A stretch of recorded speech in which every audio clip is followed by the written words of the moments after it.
Kada i šta se vozi samo?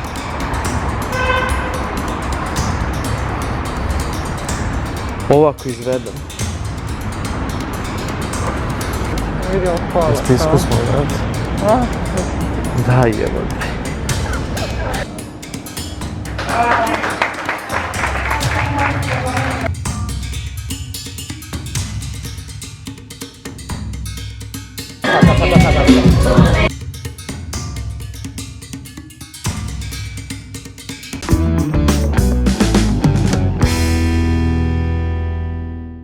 I obožavam voće i povrće, obožavam da dođem na pijacu kad ima vremena, da se tako slikam i da gledam jednostavno to voće i povrće. Bez toga ne mogu da živim.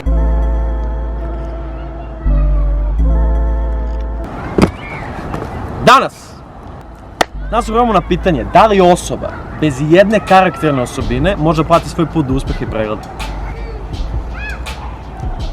Pa generalno da, ali ovoj stvarno nema pomoći. DDJ! Ko je DDJ? Sad ako je googlujemo, 1.300.000 followera na Instagramu. Intervjui, gostovanja, javna ličnost. Influencer. Ali ako malo dublje pogledamo, primećujemo da su svi intervjui na njenom kanalu. I ako malo provjerimo te followere na Instagramu, primećujemo da su fake. To jest, da je samo 11% followera na njenom kanalu, to jest na njenom Instagramu, pravite. Ali ona se ne slaže sa tim. Optuživali su je i kako kupuje pratioce na Instagramu. Mislim da je to jako smiješno, s obzirom da sam internacionalna ličnost koja putuje po celom svetu. Moram da kažem da je preko 1 milion fanova zaista i malo, da bih morala da imam i 10 miliona fanova, s obzirom koliko para trošim na Instagram pratioce. Koliko toga sam ostvarila. Koliko toga sam ostvarila? Ljubav obožavalaca kaže kupuje, jer pare troši na ljubav obožavalaca. Znate ono kad izgubite 120.000 pratioca za 2 dana. Interesantna stvar kod njenih intervjua je to što ona pokušava sebe da plasira kao neku normalnu, prizemnu osobu i domaćicu. Didi Janković je prava domaćica. Inače obožavam ovaj aparat zato što pravi najbolju kafu i jako dobro. Kakva si domaćica i šta najviše voliš da radiš od kućnih poslova? Pa najviše volim da perem sudove, verovali ili ne.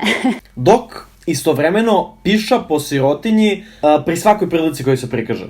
Koji su u njenoj luksuznoj prostranoj bili na Vračaru, ispijeli najskuplji šampanjac i provodili se do ranih jutarnjih časova. I to ono, ne da piše, nego water sportuje po sirotinji. A u kakvom luksuzu ona živi i uživa, pogledajte u prilogu. U pitanju je krem koža, evo, glasna muzika koju volim da slušam. Daj, da im bacim jednu bombu. Auto, evo dok se otvara garaža, ja ću da zaključem auto. Naravno, u pitanju je pametna kuća, sve preko telefona. Naravno, imam pametnu kuću, mislim. Moja kuća je toliko pametna da ima ono Mensa člansku karticu. Ali priča kao da je ona zaslužna za sve to. A ovaj kaiš, u pitanju je jedan kaiš za kojim sam ja bukvalno plakala. Nisam znala šta da uradim, kako da ga pronađem. Inače, on je jako, jako težak. Juče sam ga dobila, to je skupila. Dobila. I evo, nisam stigla ni da ga isprobam kako treba. Jako je težak, revijski model. I moram da kažem da su mi suze krenule kad sam ga dobila. Dobila, pa tako reci. Intervjui u kojima ona deluju veoma namešteno. Znači, pošto ima 3 neka šablonska pitanja i 3 šablonska odgovora na sve što je pitaju. I baš forsira taj imidž domaćice. Hajde da sada skuvam kafu za vas i da vas poslužim na terasi. Inače, volim da svojim gostima sama spremim posluženje. Didi Janković je prava domaćica. Didi Janković je prava domaćica. Hajde da vidimo šta to Didi može da uradi. Kakva si domaćica i šta najviše voliš da radiš od kućnih poslova? Pa, najviše volim da perem sudove, verovali ili ne. Ko na kraju pere šolje? Mašina. Pa šta onda voliš? Dakle, da brešiš pred mašine i kao volim kad se okreće onako Hoće da se pokaže da se dobro snalazi pri kućnim obavezama. Ali to pokazuje na najgruplji mogući način. Sada ću vam skuvati kafu, ne znam šta volite, evo možda jedan espresso. Inače obožavam ovaj aparat zato što pravi najbolju kafu i jako dobro. Evo mogu vama skuvati kafu pa ćete vi proveriti da li sam dobra domaćica ili ne. Baš je ponosna na to što ume kafu da skuva. Alo, kafu. Ja umem kafu. Didi Janković je prava domaćica. Ume da pritisne dugme na aparatu za kafu. Wow. Mario vrećuje prava domaćica. Dobrodošli u moju kuhinju. Danas na meniju... Inače volim sve u kuhinji sam da spremam, mogli bi se reći da sam domaćica. Znači danas na meniju imamo, ako možete vidite, parče hleba sa sirom unutra. Ali ovo ne funkcioniše. Šta može da bude gluplje? Znači ja kao sad pravim skeč. Znači ja sad kao pravim skeč, ali šta je gluplje od... Kažeš da si domaćica i pritisneš jedno dugme, znači ne postoji ništa gluplje. Ovo govno koje sam ja napravio, znači uzeo sam hleb i stavio sam sir unutra. Mene čini većom domaćicom od nje. Znači, ja ne znam šta je gluplje od... ja sam domaćica i pritisneš jedno dugme, znači ne znam, stvarno mi nije jasno. Mario vrećuje pravi automehaničar. Znači kao što vidite ovaj auto ne želi da se pokrene, ja ga ubacam u prvu, pritiskam gas, on ne želi. Pri ovom koraku mnogi ljudi bi pozvali automehaničara, ali pošto ja, ne želim da upravljam svoje ruke, ja sam popravljam te neke male probleme oko auta, znači da demonstriram. I auto funkcioniše. Kada što su plaćenovi novinari, oni su kao, wow, kakva kafa, ono, ne mogu da veruju kakvu su kafu dobili. Kafa je gotova. Jel ti se dopada? Dopada mi se kafa, slušaj Didi, možeš ti i drugi put da se odeš, da ti ja kažem. Ne, nikad se više neće davati, ja sam se udala za sva vremena. Odnosno da probamo mi tu tvoju kafu. Hajde. Sad tužan deo što ovi novinari moraju da se pretvaraju da je kafa dobra. Kafa je zaista izvrsna, evo izvoli. Jel ti se sviđa? Kafa je divna, fali malo šećera, ali dobro, kao domaćica... Pogledajte ovu facu, kad ovaj novinar kaže da fali malo šećera. Fali malo šećera, ali dobro, kao domaćica... Pretpostavljam ćeš nam dati još malo šećera. Pogledaj ovu nevericu, znači, kako to misliš da moj pritisak na dugme ne kreira, znači, savršenu miksturu mleka, kafe i šećera, znači, to hoćeš da mi saopštiš. Pazi, ako ovu facu pravi, zbog malo šećera, zamislite kao što se malo ugojila. Zamislite koliko je ona osjetljiva na kritiku kad komentar fali malo kafe prouzrokuje ovakvu reakciju. Znači da ima ozbiljne predispozicije da postane YouTuber. Fali malo šećera, ali dobro, kao domaćica, pretpostavljam ćeš nam dati još malo šećera. Nadam se da ćeš i popiti cijelu. Popit ću je cijelu. Da li ova osoba zvuči kao da želi da bude u ovoj prostoriji? Nadam se da ćeš i popiti cijelu. Popit ću je cijelu. Ovaj čovjek mi zvuči uplašeno. Mislim da ne koristi svoju slobodnu volju dok ovo govori, znači, kao da ne želi da bude tu. Kafa je zaista izvrsna, evo izvoli. Nadam se da ćeš i popiti cijelu. Popit ću je cijelu. Znate ko Jack Sparrow da mi je kuo kafu.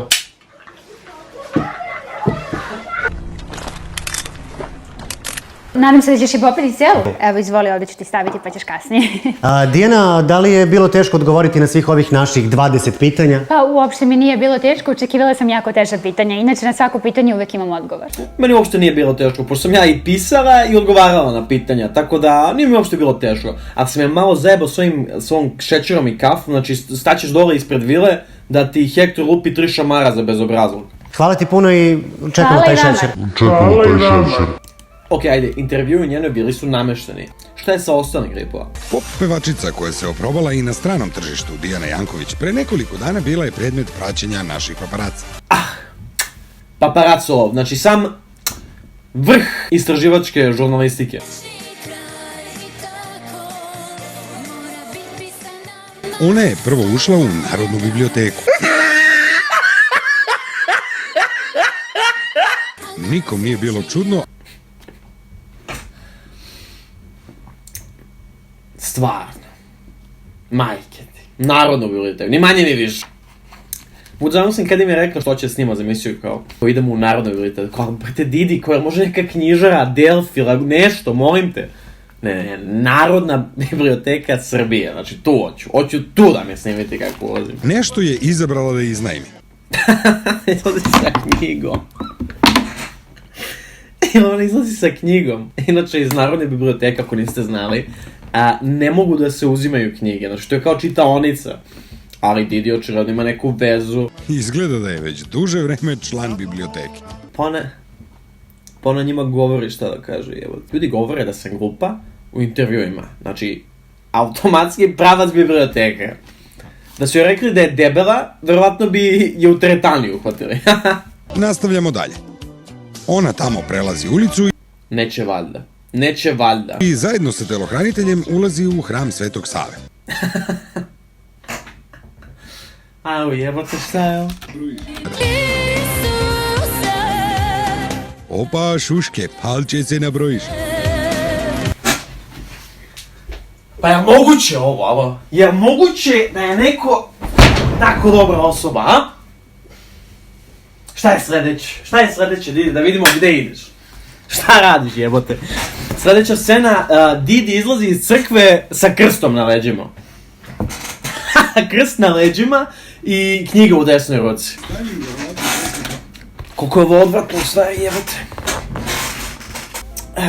Mario, Didi daje pare ljudima kojima je potrebno. Da li Didi pati od Nixa sindroma? Šta je Nixa sindrom? Pa pokazao bi vam da mi Nixa nije copyrightovao 2 predobra klipa. Ako želite pogledate sve obrisane klipove, to možete uraditi na Patreonu. Ako imate volju i želju da podržite moj rad, to možete učiniti ovde. Znači, nije obavezno, klipovi će i dalje izlaziti. Jedina stvar kod Patreona je to što bi ja mogao dosta više vremena posvetim YouTube-u kao glavnom zanimanju, kao i da poboljšam kvalitet klipova ukoliko dostignemo do tog cilja. Što bi u suštini značilo bolji klipovi češće. Ako želite na drugi način da me podržite, možete me zapratiti na Instagramu. Ako stignem do 10.000 followera, mogu da krenem da valjam one lažne dojave. Planiram sada da krenem da izbacujem jednom nedeljno. Pa koliko bude mogo, možda i 2 put. Sine. Sinovac, šta ti pričaš u kameru? 2 put. Bez ti blesan. Ali, ukratko, Nixa sindrom je kada radiš dobro delo, samo ukoliko je kamera uključena. Znači, daš pare, a kamera snima, staviš na Instagram, daš nekom da jede, odmah, 500 lajkova, 600 lajkova, 1000 lajkova, wow, koliko si dobar. Styling verovatno košta kao pola hrama, ali to se zove život na visokoj nozi.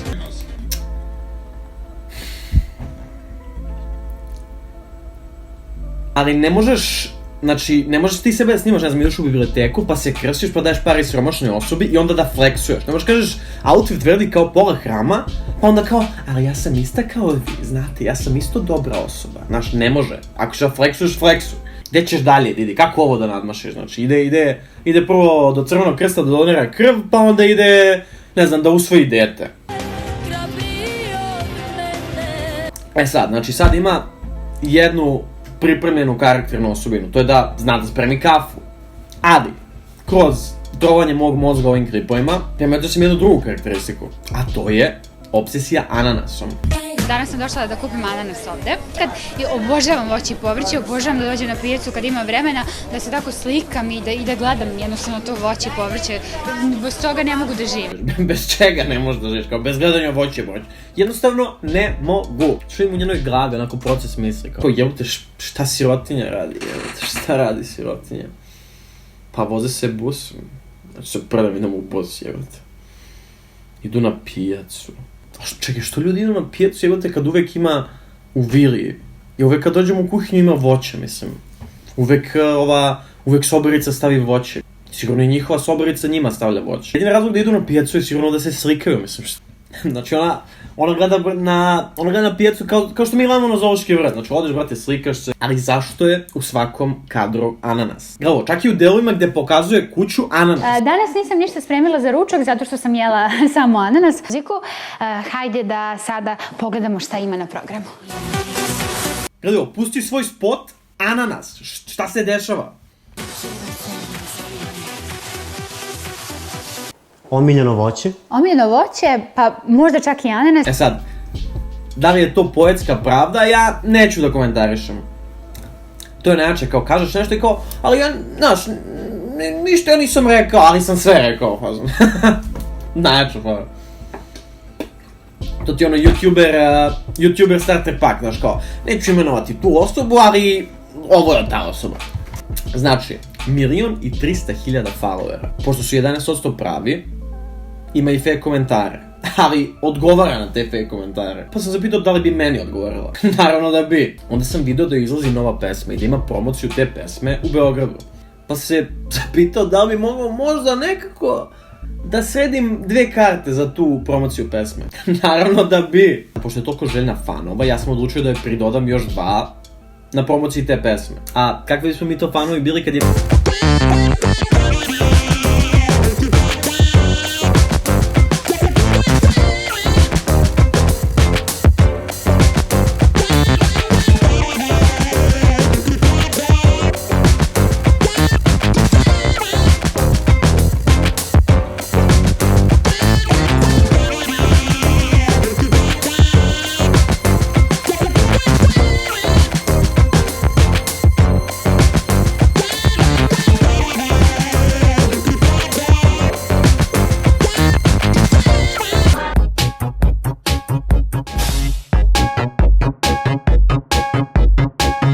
I have a pen, I have pineapple, pineapple pen.